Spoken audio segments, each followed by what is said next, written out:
Hi friends, మనం యూట్యూబ్లో కొన్ని వంటలు చూసినప్పుడు అబ్బా ఈ రెసిపీ నేను కూడా ట్రై చేయాలి, నాకు ఎలా కుదురుతుందో ఒకసారి చెక్ చేద్దామా అనిపిస్తుంది కదా.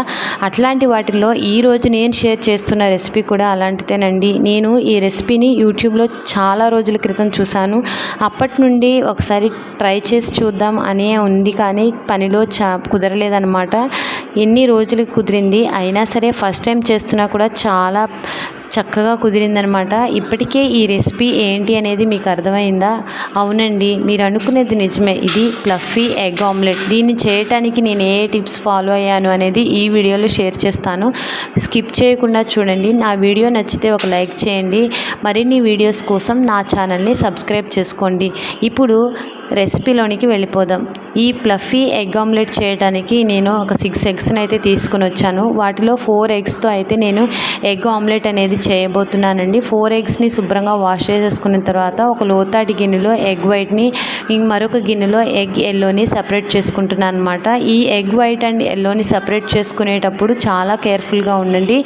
ఎగ్ వైట్లోనికి ఎగ్ ఎల్లో వచ్చేసిందనుకో ఫ్లఫీ ఆమ్లెట్ సరిగా రాదనమాట. కొద్దిగా టైం తీసుకున్నా సరే కేర్ఫుల్గా సెపరేట్ చేసుకోండి. వీడియోలో చూపించిన విధంగా నేను కూడా ఈ టిప్ని ఖచ్చితంగా ఫాలో అయ్యాను. అందుకోసమే నా పని ఈజీ అయిపోయిందనమాట.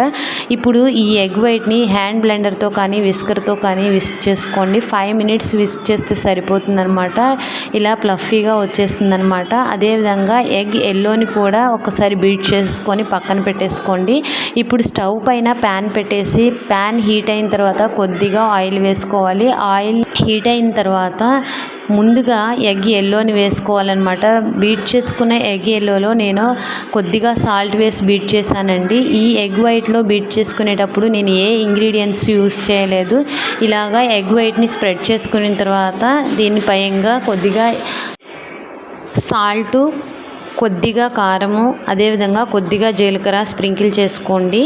పెప్పరు, అదేవిధంగా మీకు నచ్చిన జీలకర్ర పొడి, ధనియాల పొడి అలాంటివి కూడా వేసుకోవచ్చు అన్నమాట.